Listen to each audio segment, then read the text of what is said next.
Welcome into Surviving Paradise, the podcast that takes a sometimes serious, oftentimes humorous look at the claim by Jehovah's Witness leadership that they are giving us a modern-day spiritual paradise. I'm your host, Stacy Bauman, former elder, ministerial servant, and a kid raised as a witness in the 70s and 80s. As I do, like to issue a little bit of a trigger warning. We try to have some fun here. We're trying to heal, be informative. All sarcasm, humor, and more is never meant to offend anyone. Simply giving you my own experience and takes. Welcome in. Appreciate you being here. It's going to be hard to top the latest round of new light regarding your drinking glasses at home. That's big. But we're going to give it a shot this week. When you speak for the Almighty and His King, there is always something to share from the governing body. As usual, I'm going to hit the highlights, the never-ending nuggets of wisdom you can only obtain by associating with Jehovah's Witnesses. But from the outset, please prepare your mind for an abundance of ancient assumptions and ongoing discussion of ancient Bible characters that most archaeologists and anthropologists really don't think ever existed or have in the very least been greatly embellished by those that wrote the Bible. Hopefully that doesn't offend anyone who still puts their faith in the Bible. It's not meant to, just spitting facts here. As I watch the video, and as always, I encourage you to watch for yourself the July 2025 JW broadcast. Please go watch it. I can't do it justice. We don't want anyone here accusing me or anyone else that tries to review the highlights as evil apostates taking things out of context, as you know. But as I watched it, I found myself amused at how rapidly the host, Brother Leonard Myers, we're told he's a helper to the writing committee, bounces around from ancient Bible character to ancient Bible character in an attempt to inspire Jehovah's Witnesses to be just like they were. And I might imagine he picked those he can't wait to eat a fruit salad with on Paradise Earth. I'm going to do my best to cover the characters he introduces to us during his talk this month, but you're going to recognize all the names. But let's start at the beginning of the July 2025 JW broadcast. Brother Myers, just as a reminder, repetition for emphasis, who remembers that, he helps the writing committee back there in New York. And well, I gotta say from the outset, it certainly shed some light on a few things. JW Broadcasting is known for infantilizing their message to the audience, dumbing it down. Each person tuned into each episode feels a lot like they did somewhere in second to third grade when your teacher would talk slowly and deliberately and like you're just a little person that understands next to nothing on this earth. Brother Myers continues the trend, and in my opinion, he takes it almost to a new level. Poor guy can't help himself.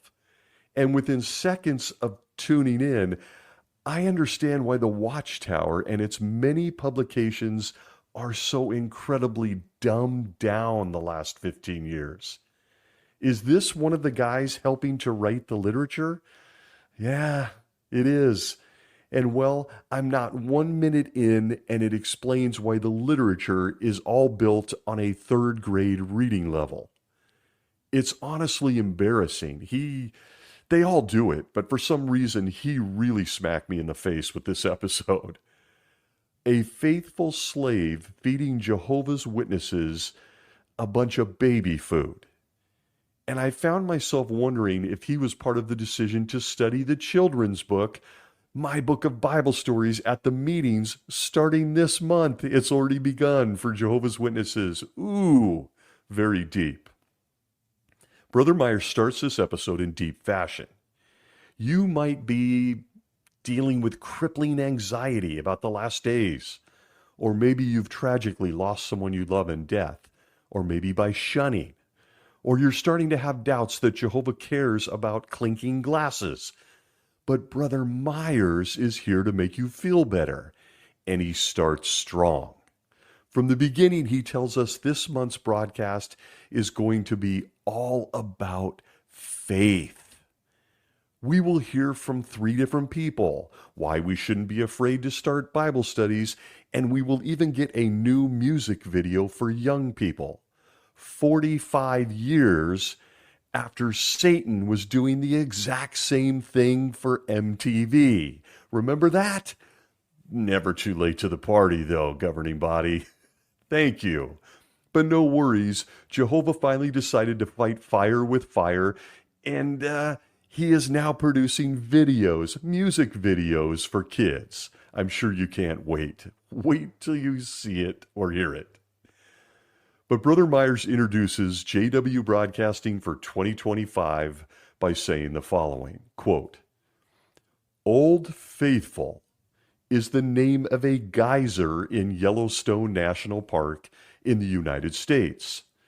The geyser was given this name because of its relative regularity of its eruptions.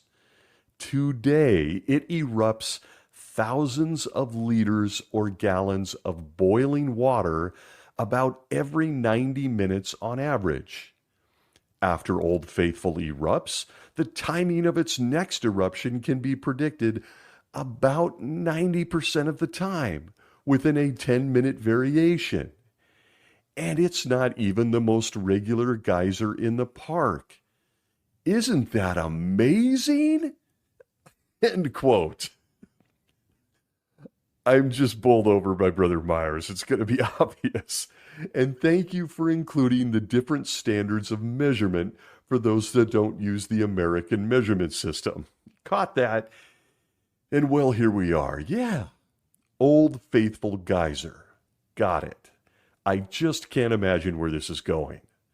But at least you resisted the urge to pull out the old sunrise sunset illustration or talk about groundhogs or one of the many other illustrations the organization has traditionally given us to show just how faithful, that's the theme, Jehovah is with his timing. Jehovah is very faithful with his timing, as is the governing body. But wait a minute. I know you work on the writing committee, so you're very, very well acquainted with the Watchtower Library, Brother Myers. But about your illustration, well, this is awkward. From the Awake of November 22nd, 1987, page 31, on All Things Faithful and Geysers, we were told this, quote, "Yellowstone gains much of its fame from the thousands of hot springs and hundreds of geysers, foremost among them Old Faithful, shown here. It used to erupt on an average of every 65 minutes. What? But in recent years, it has not been quite so faithful."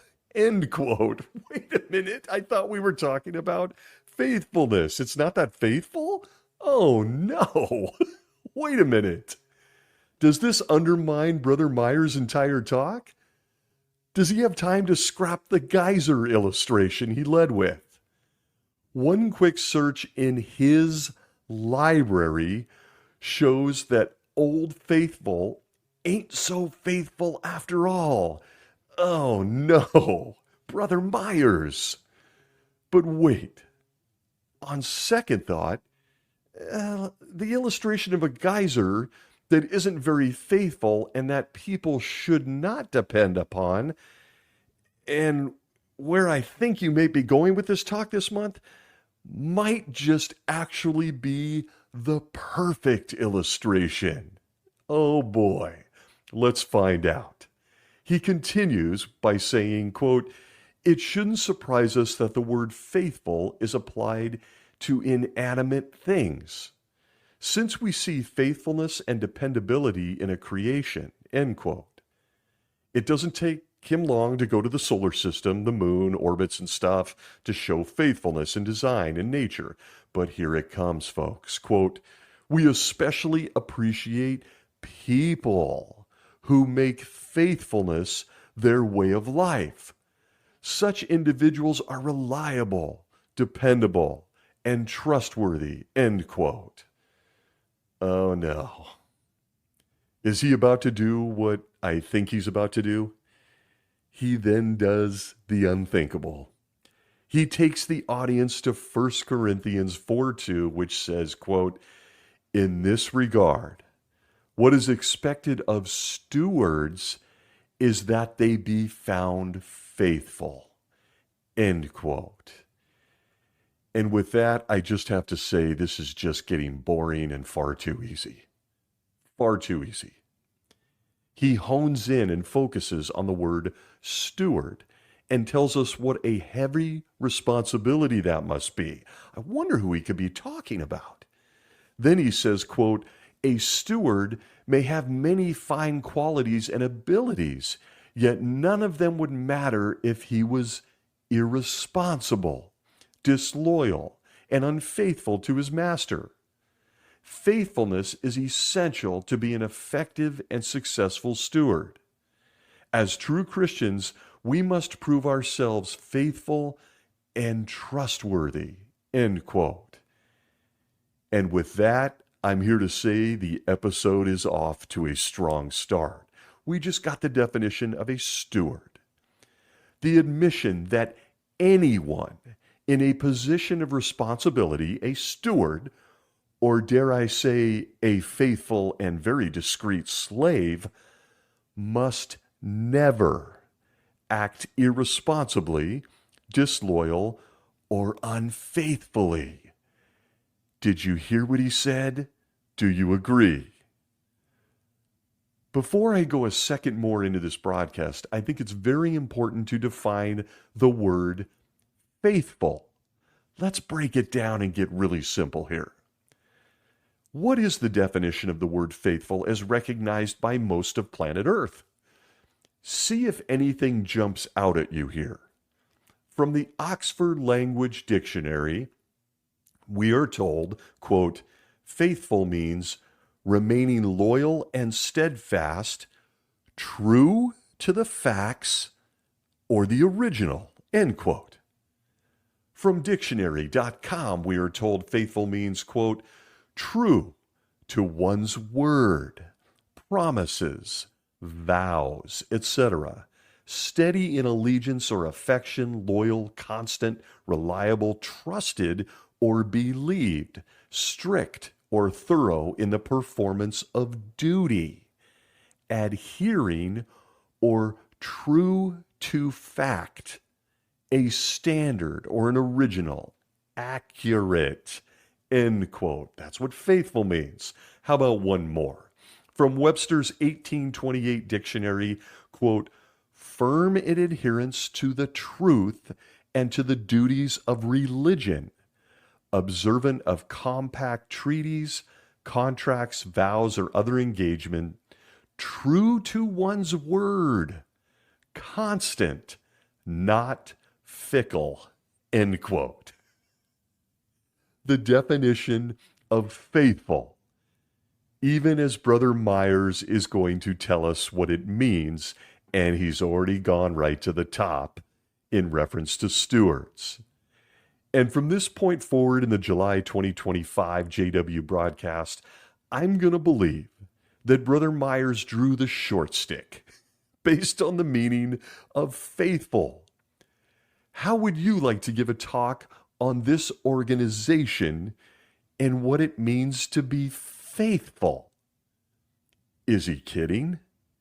Is he ignorant? Is he blind? Is he drunk?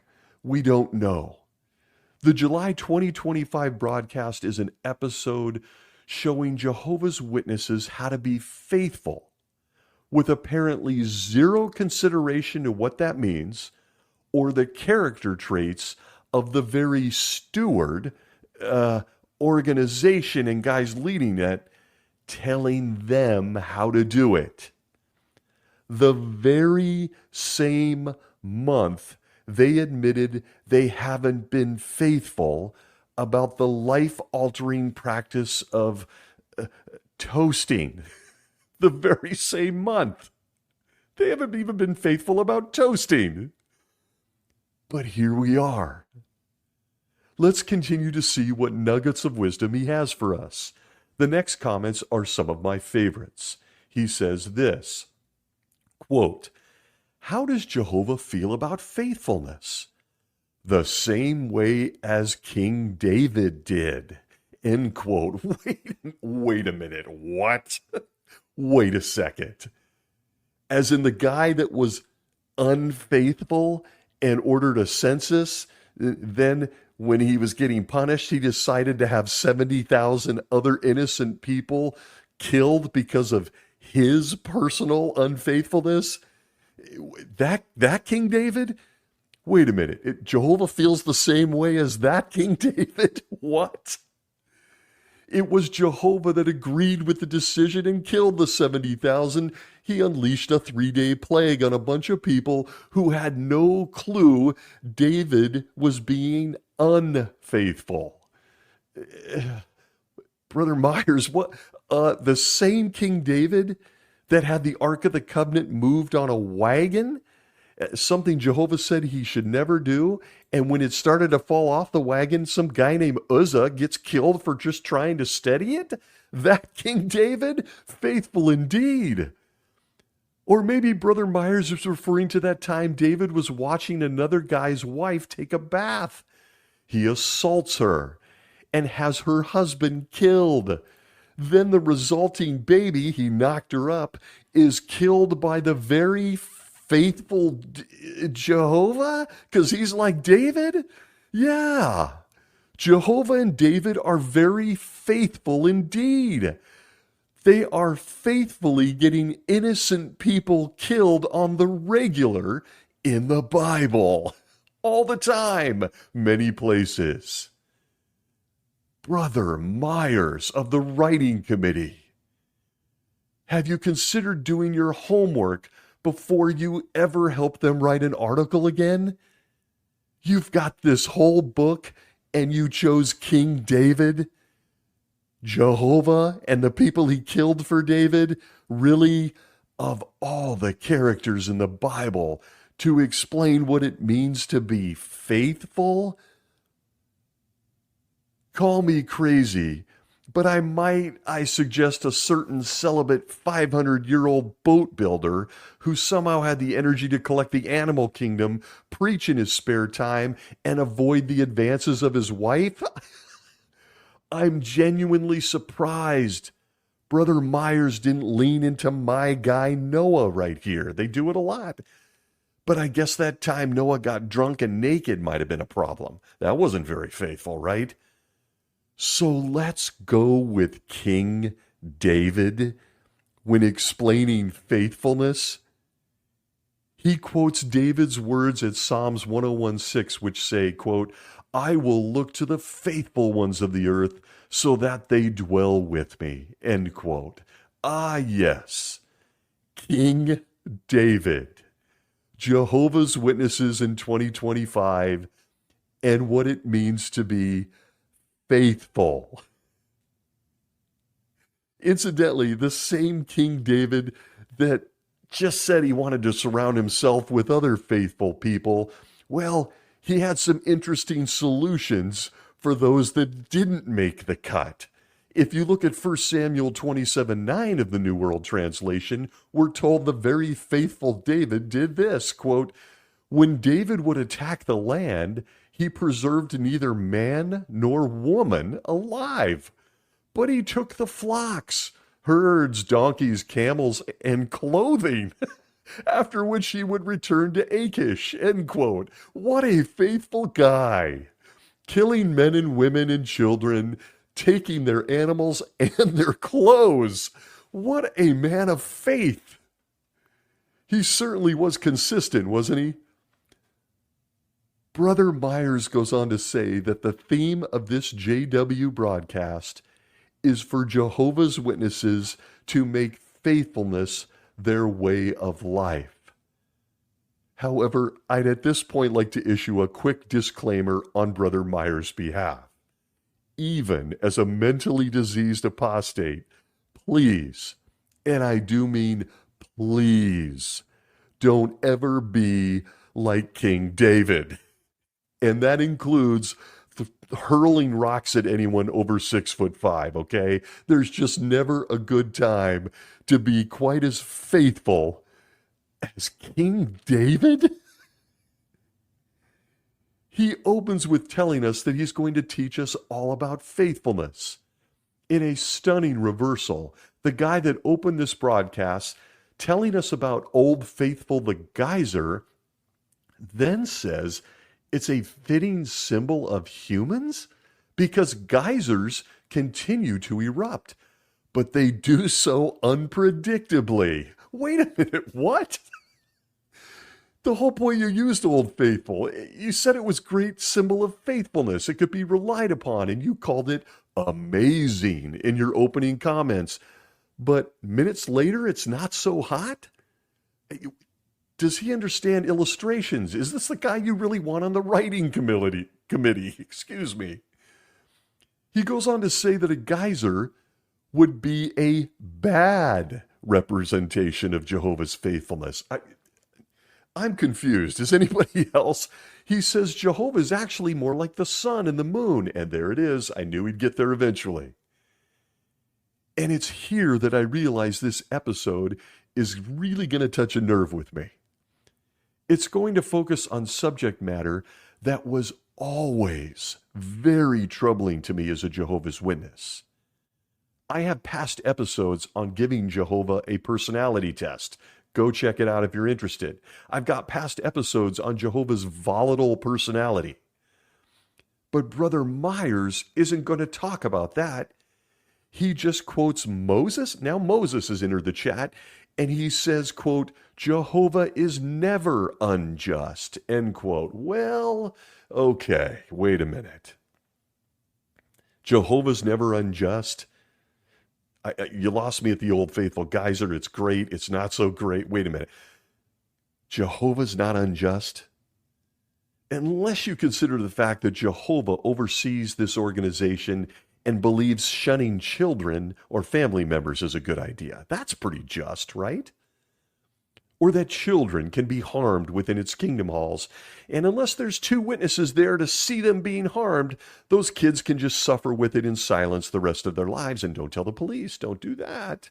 Don't bring reproach on my name. Jehovah's never unjust.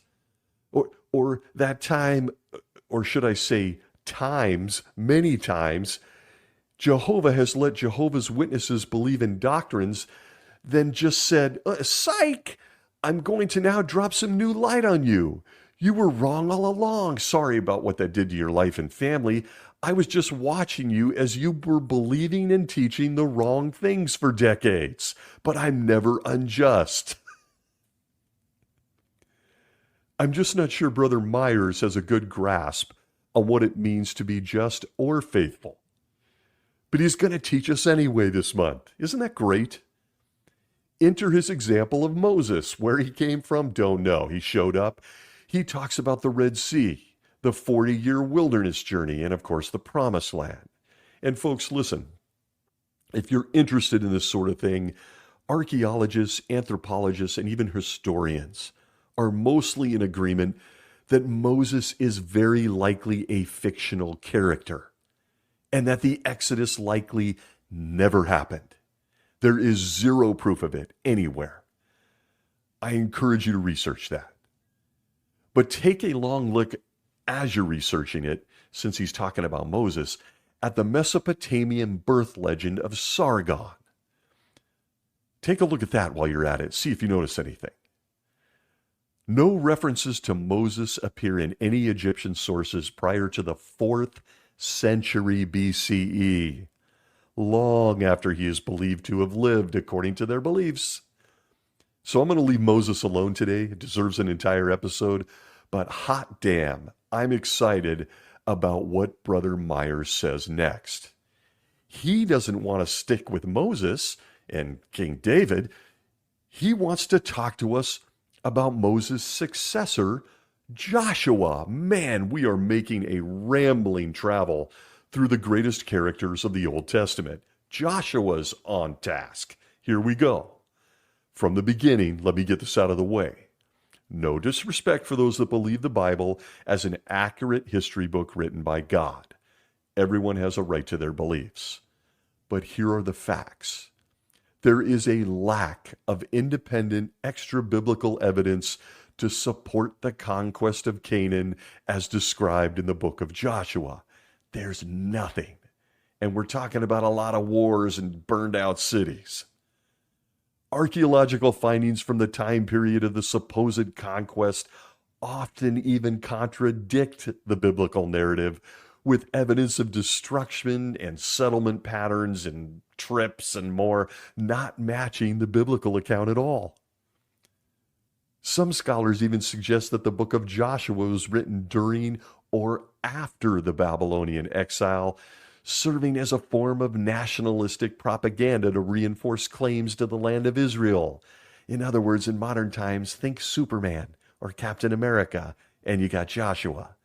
The Jews wanted heroes. But in other words, the guy Brother Myers is basing his talk on likely never existed. There is zero proof of anything Joshua did outside of the Bible. That's it. But he's about to tell a person in 2025 who is facing a need for blood or blood transfusion to be just like Joshua, be faithful. And so here we go. We all recognize the formula. We saw it. If you were raised as a Jehovah's Witness, take an ancient Bible guy, tell them they're just like us, you should be like him. It's a lot like pointing to Pinocchio when teaching someone not to lie. It's the same concept.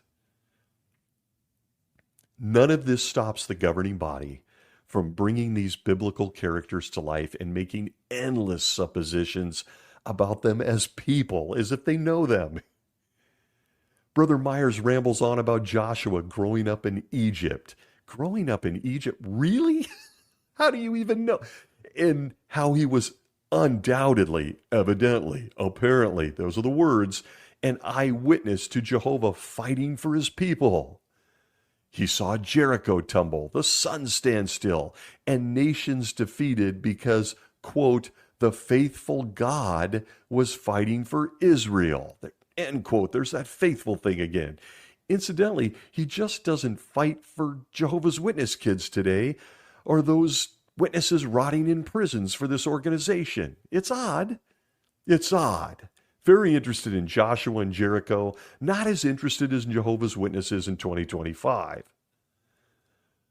But while I personally love dissecting their efforts to make fictional Bible characters come to life and then apply them to people in the 21st century, I'm going to try to resist the absurdity. I do it far too often. This is about Jehovah's Witnesses in July 2025. And so everything he is showing, saying, and telling should be applied to them. He next reads Joshua 23:14, which says, quote, now look, I am about to die, and you well know with all your heart and with all your soul that not one word out of all the good promises that Jehovah your God has spoken to you has failed. They have all come true for you. Not one word of them has failed. End quote. Anyone who is ever associated with Jehovah's Witnesses knows where this is going. And I continue to be in awe of the damage the governing body and the guys that support them do to the character of Jehovah God. They love to remind everyone that Jehovah never fails, that every single solitary word he says is truth. You see, Jehovah's Witnesses need to contemplate how everything Jehovah says always comes true. Uh-oh. You know, things like the generation of 1914 not passing away before Armageddon was here.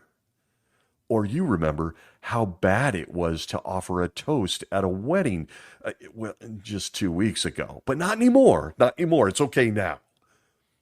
That's silly, Jehovah. Everything he says is always true and honest, informative, and faithful. It never fails. But Brother Myers continues with this, quote, well, you could probably think of many other examples of Jehovah's faithfulness, the fulfillment of his promise to feed his people spiritually in our day by means of the faithful and discreet slave, and so on, end quote. Only example you could come up with, Brother Myers? That's interesting. I don't think that's a coincidence, pointing to your bosses. And well, my man, I hate to break the news to you. He never, ever made such a promise. You see, you're lifting a parable from Matthew 24 and making the claim that Jesus was talking about your 11 bosses in upstate New York. The same chapter features a fig tree.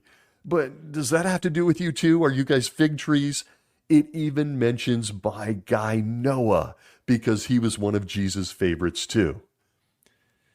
But that whole faithful and discreet slave thing you've gotten so much mileage out of, it really is not the best example of Jehovah's faithfulness. Because, well, Brother Myers, I know you're on the writing committee and you're probably an excellent reader and have great intellect, but that was a parable. It's a parable, Brother Myers. It's not a prophecy. Parable. Say it with me. He continues by making the claim that, quote, Jehovah shows the perfect example of faithfulness, end quote. And well, I'm here to tell you that was a mistake. I'm going to come back to that one, so bear with me. But keep in mind, Jehovah is perfect in faithfulness, directly told to us from the leadership of Jehovah's Witnesses.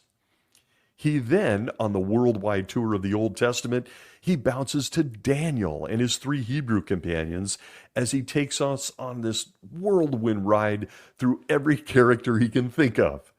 We got King David, we got Moses, we got Joshua, now we got Daniel and his 3 Hebrew friends. We got a review of the food test in Babylon and how important the food chosen was to those faithful boys. We got the furnace test. On and on he goes, perhaps preparing Jehovah's Witnesses for the Bible Stories book that they're currently studying at their meetings. It's deep stuff. But I beat this whole thing to death enough. The application is all about how a Jehovah's Witness in 2025 may not be like one of those Bible characters facing burning ovens or warring nations, but you still must be faithful in the little things. And I wonder if Brother Myers has an example. Like what, Brother Myers? He says, quote, having a regular share in the ministry each month and reporting our participation, end quote. Wait a minute. I saw Samuel Hurd in the meet. I thought that wasn't important anymore. Reporting? Is reporting gone sideways now that you did away with it? Trying to pull it back in. Uh-oh. He continues by saying, quote, faithfulness to our marriage mate and remaining neutral in political matters, end quote. Solid examples. He addresses young ones and tells them to be faithful. You're just like Daniel and his Hebrew friends. You must avoid sex, he goes on to say. And he reminds them that Jehovah is always watching. Jehovah's always watching you. Don't slip up. Jehovah's looking on. Be like King David in faithfulness. Oh, wait a minute. King David wasn't mentioned in this section. That's odd. King David and immorality, sex, adultery, never mind. He next launches into a JW's need to remain faithful, oh boy, in matters of dress and grooming. He condescends by telling us how we feel. How we feel. How do you know how I feel? He tells us, he says, quote, how glad we were to learn in the 2024 Governing Body Update number 2 of the adjustments to our standards of dress at theocratic events and in our ministry. End quote. Faithful indeed. What a faithful adjustment. Jehovah once again got it wrong, but he was Jehovah has to make a lot of adjustments. And I couldn't help but think, uh-oh. Some bearded brothers are growing them out maybe too long, and a sister might have showed up to a book cart in a crop top. I don't know, but it's off the rails already. Here it comes. They gave them permission to dress down, and well, now they're back to trying to control it all. Stick the toothpaste back in the tube. Uh-oh. He taps Bible verses on modesty and stumbling others, and I just laughed. This same month, in Governing Body Update number 4, Stephen Lett tells Jehovah's Witnesses to not act like little immature babies and that they don't make rules. Remember? But here he is trying to tell them to be modest. Use the Bible to make decisions, said Stephen. Did him and Brother Myers get together before they each gave their July updates? So what Brother Myers does next had me roaring. He says this, quote, an article entitled, "Are You Faithful in All Things?" in the July 15th, 2005 issue of the Bible, of the Watchtower, states this: our dress needs to be practical and presentable, blah, blah, blah, on the verse, on the article. It may seem like a small matter, but in God's eyes, it's important. End quote. Things are going sideways in the dress and grooming department. Who could have seen that coming? Jehovah's very faithful when he adjusts such things. He wraps up all things faithfulness by encouraging Jehovah's Witnesses to follow the principle found at Luke chapter 16 and verse 10, which says this, quote, the person faithful in what is least is faithful also in much. And the person unrighteous in what is least is unrighteous also in much. End quote. Indeed, Brother Myers, indeed. Words to live by for every Jehovah's Witness.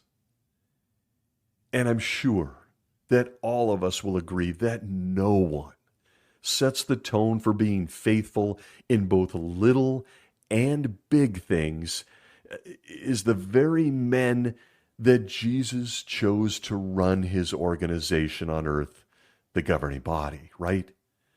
They set the tone. Little things and big things. They have their priorities straight. They understand what's important and what's unimportant, but they're faithful in all of it, right? You see, I want to be faithful in all things, so I'm sure you won't mind if we ask them a few questions. I'll start at the very top with Jehovah himself. I'm a little confused on this whole faithful thing after listening to Brother Myers talk. We got a geyser. It's called Old Faithful. We should be like that. Oh, minutes later, Old Faithful isn't that faithful? I don't know. Perhaps you can explain to the audience how it is that Jehovah is so faithful one more time. You see, I'm a Jehovah's Witness and have access to your literature, the library, and so much more. And well, got to tell you, this is awkward. With a little effort, I can see that Jehovah is so faithful that Jehovah's Witnesses currently have a documented history of 31 historical dates that were signaling or had to do with the end of this world. And well, all 31 have come and gone, and you don't even believe in them anymore. You're so faithful you have a beliefs clarified section in the library. Wait a minute, what? Is that faithful? I know you just read Luke, and you said we're trying to be faithful in what is least. So how about I take a couple and run them by you? A couple of your comments. How about a sampling of Jehovah's faithfulness, you claim it comes from him, to the very people he sent his son to die for? And we got this from you guys and the men who came before you. Let's go way back. Zion's Watchtower of July 15th, 1894, page 226. where you said faithfully, quote, "But bear in mind that the end of 1914 is not the date for the beginning, but for the end of the time of trouble," end quote. Wait, what? It was the beginning or the end? It wasn't the beginning. What? Study in the scriptures. The time is at hand. 1889 edition from 1911 reprint, page 99 tells us, quote, "We consider it an established truth that the final end of the kingdoms of this world and the full establishment of the kingdom of God will be accomplished near the end of AD 1914, end quote. Wait a minute. Is this faithful? The Day of Vengeance book, page 547, quote, "The Day of Vengeance will end in October 1914. Wait, what? Huh? The Awake of 1966, October 8th, page 19 through 20 tells us, quote, "Does God's rest day parallel the time man has been on earth since his creation? Apparently so. In what year, then, would the first 6,000 years of man's existence and also the first 6,000 years of God's rest day come to an end? The year 1975. It means that within a relatively few years, we will witness the fulfillment of the remaining prophecies that have to do with the time of the end." End quote. Wait a minute. I just read 4. You said the end of the world was 1914. Now you teach it's the beginning of the last days that never end. You told us that it was all going to end in 1975 and we were going to see it. Faithful indeed. So I just want to be faithful and not take a college course or wear a skirt that's too short. But Jehovah and faithfulness, like that old faithful geyser. A Jehovah's Witness can see in print that the governing body and the leadership of Jehovah's Witnesses, reaching back 3 centuries, has always had issues with faithfulness. You see, you tell us you were handpicked by Jesus, and he wanted us to know by means of Holy Spirit that the world was ending many, many times. Then it didn't happen. He didn't do it. What about when he faithfully let the generation of 1914 die and told us that all overlapping generations were a thing now? Is that faithful too? The governing body and leadership of Jehovah's Witnesses set the standard for what it means to be faithful. Right? Right? They're the faithful and discreet slaves, so everything they say must be faithful. Remember the time you faithfully told us in the Watchtower of April 15th, 1967, page 243 and 244, quote, "The danger of sudden death is staring you in the face." That is exactly the case with the warning that we speak of here.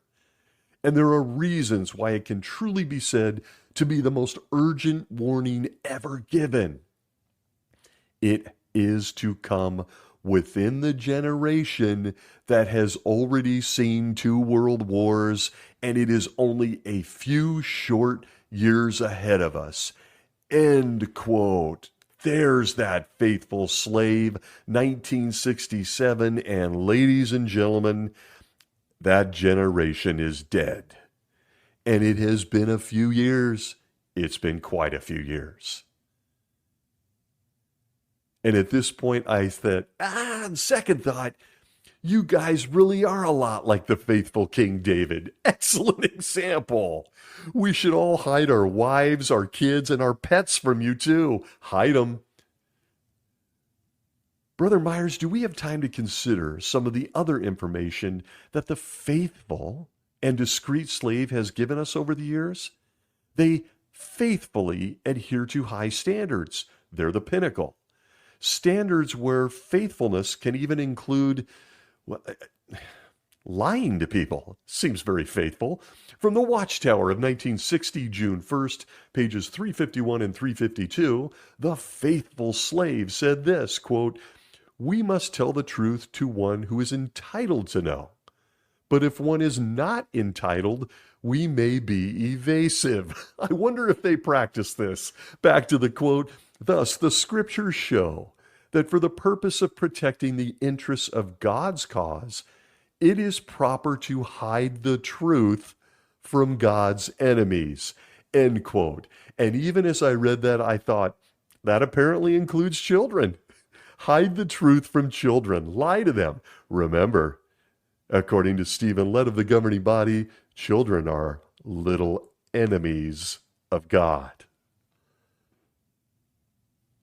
This whole faithfulness thing is just confusing, is it? It apparently doesn't mean you need to be dependable, you need to be loyal, or you even need to be honest. And as they said, you don't even have to feel embarrassed or even apologize for what you're doing. I got that from governing body member Jeffrey Winder at the 2023 annual meeting. You can find his faithfulness on your own website if you're a witness. Faithfulness, according to the governing body, includes being wrong, telling lies, hiding the truth to millions of people, scaring people half to death, and kicking people out of your organization who don't like it. Faithful indeed. I think someone needs to hand these guys an updated dictionary. It's just too ridiculous, and it's gotten far too easy. The entire history of Jehovah's Witnesses is a study in what it means to be unfaithful, to the resulting misery and demise of millions of innocent people.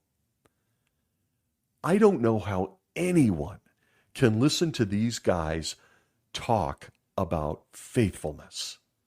How is that possible? Look at their history. Look at what they're doing this month. All right, let's move on. In a truly disturbing turn, the July 2025 JW broadcast introduces us to three people with tragic, gut-wrenching stories. Made me sick. And just as a reminder, kids are watching this as well. And I can't do this stuff justice in this format, I should say, but the music is somber and emotional as we all listen to three tragic stories. The first sister tells us how her husband committed suicide. The next brother tells us he had cancer, including details of a 10-hour operation, leg amputation, and more. And finally, a teenage boy who refused a life-saving blood transfusion, but a judge who issued the transfusion and ordered him to take it made a mistake. There was a typo on the court order, and so he didn't get the transfusion, and he lived to tell about it, and we're told it's faithful. And of course, it was a miracle. You see, Jehovah and the angels are now providing typos on court documents. Unfortunately, they just didn't do it for all the kids that have actually died from the exact same experience. These guys are sick, sick people. No one asks if the brother who took his life had a memorial at the Kingdom Hall, because those of us that have been witnesses know that's not allowed. Why was this brother so unhappy as a member of the happiest people on earth? No one asks why Jehovah didn't faithfully save other kids with typos or angels and stuff. No one even asks about protecting Jehovah's Witnesses in Germany when a gunman opens fire in the Kingdom Hall. But don't pay any attention to that. It's just all very faithful. And I'll tell you, this is sick. This is truly sick stuff. The episode continues with an experience of a man from South Africa who discusses how Jehovah's Witnesses faithfully helped him avoid his anger as a victim of apartheid. Standard stuff. The Bible saved him from a life of violence, and I could only think, I guess he never actually read the Bible. It has a little bit of violence in it itself. The episode then moves to a marital advice segment. This is coming more often now. We get an unhappy couple having problems, and it's all solved by music and shots of them reading the Bible together. They both start reading the Bible, and it saves their relationship. We see them reading it together and separately. And I couldn't help but think, is now a good time to bring up to the married couple that faithful guy, King David, and Bathsheba? Or his many wives and concubines? Nah, okay. We'll leave it here. Well, I'm going to anyway, because the next segment is morning worship with Brother Robert Sorenko. And he opens his part of the talk in the broadcast with this, quote, "Did you know that in the Bible, Jehovah credits just 2 of his worshipers as having integrity? They are David and Job," end quote. And I gotta say, David's getting a lot of play this month. So how about one more fun detail about the faithful man that the Bible claims was full of integrity? Here's a favorite. 1 Kings chapter 4, verses 1 through 3 of the New World Translation, where the faithful King David did this, quote, "Now King David was old, advanced in years, and although they would cover him with garments, he could not get warm. So his servants said to him, 'Let a girl, a virgin, be found for my lord the king, and she will wait on the king as his nurse. She will lie in your arms, so that my lord the king may feel warm.' They searched throughout all the territory of Israel for a beautiful girl, and they found Abishab, the Shunammite, and brought her into the king." End quote. Well, the man of faithfulness, the man of integrity, who got tens of thousands killed, murdered women's husbands, ate a dinner after his baby died, and more, he also faithfully found himself a beautiful, not an ugly, but a beautiful teenage virgin to keep him warm in his bed. They couldn't have just thrown the dude another blanket? The king is out of blankets. Wasn't he a shepherd at one point? Didn't he have a whole, insight and knowledge into sheep's wool? Keeps you warm. Couldn't one, if not several, of his wives or concubines warm him up? No. The faithful man of integrity, King David, he needed a beautiful teenage virgin girl. Yeah, Brother Sorenko. I got to tell you and Brother Myers in this episode, you fellas might want to get together, put your heads together, and move on from this whole King David is a faithful guy thing in July 2025. Might I recommend my guy Noah? He could wrestle lions, but apparently had no interest in wrestling Mrs. Noah for at least 500 years. Now there's a man of integrity. There's a guy I could get behind. Needless to say, I don't know how anyone can take these men seriously. King David? You can pick anybody in the Bible, and even Sorenko's coming back to King David. Honestly, I find it very ironic that all of these speakers, most of which are on the writing committee, are constantly quoting Watchtower articles and publications in their talks. Why do I find it ironic? Well, they're quoting the very articles they wrote. In other words, folks, if you haven't thought about it, they're quoting themselves. That's what they're doing. It's downright hilarious when you think about it. They quote articles the writing committee wrote in their own publications. Wow, what faithfulness! But he drones on about Job. Job enters the chat. He's here too, and I don't have time for it. I'm not going there, so I'm skipping ahead to this month's music video to close out the broadcast. As always, seeing is believing. So you have to go watch this. But it's the typical level of embarrassing cringe, inducing insanity we've come to expect from Jesus 11 Guys in New York. The music, song, and video is called The Road to Life. And Brother Myers tells us it will strengthen our convictions to stay close to Jehovah. I don't even know how to cover these videos. They're so bad. They're bad in a tragic way. Who writes these? It begins with a teenage girl walking to her locker in high school with her best friend, looking at social media together, and they notice one of the boys there in the school posted an announcement that he's going to a concert. And guess who he wants to take as his date? Boy approaches with his other bros. They have skateboards in hand, and he hits her up to be his date at the concert. We are treated to the sweet melody of a female Bethelite singing the worst song you'll ever hear, as the young sister contemplates the fun she might have at the concert with this handsome boy. The song had me laughing so hard I had a hard time following along. But of course, as you might imagine, she's a faithful Jehovah's Witness, not yet baptized as the video shows, so she's really an enemy of God, but she's still faithful. But she shoots him down. She remembers the Watchtower Library articles on dating. You see him in the background behind her head as you sing along. We see her back at home in her room reading the Bible at one point, because of course she is. Every cute high school teenage girl goes into their room at night and reads the Bible at their desk. But it doesn't end there.